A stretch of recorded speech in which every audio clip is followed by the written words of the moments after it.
And we see that Wisconsin, Florida, they're matched up in one of the games, followed by Baylor and South Carolina. So from this region, which player do you believe will be deemed the most outstanding player? Well, I've been high on Baylor all season long, so I'm going to continue and ride that into the tournament. And for my most outstanding player, I'm going to go with Jonathan Motley.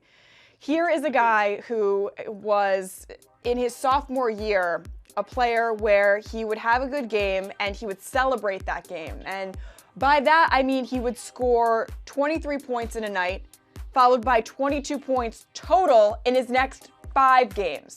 So it would be a situation where he'd have to learn and grow from that and become more consistent in his junior year, and that's exactly what he did.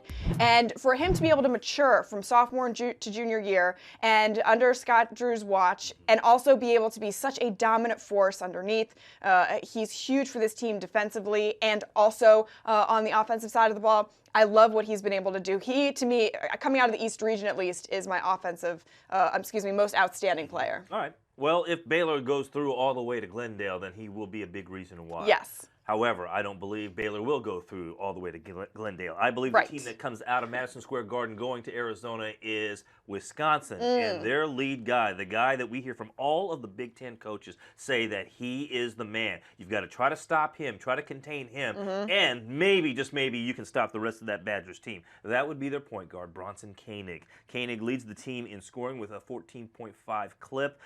He has made a school record 100, exactly, three-pointers this season. Now, here's the issue.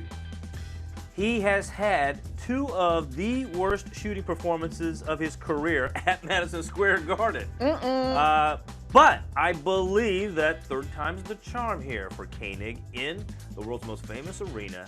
And this is what we're talking about. Some of these other teams through the course of the tournament and our discussion about it, whether it was before the tournament even started or while we were breaking down each round. This team has a chance. Bronson Koenig has a chance to go to a 3rd Final Four in his career. We don't talk enough about the experience of Wisconsin. We shouldn't have been surprised at what we saw in seeing them knock off Villanova and getting to this point. Yet, a lot of people were. And then, honestly, I'm probably in that group as well. I just didn't think that they had enough this year, but they've proven me wrong. They've proven me otherwise, and I'm going to ride with Bronson Koenig and Wisconsin.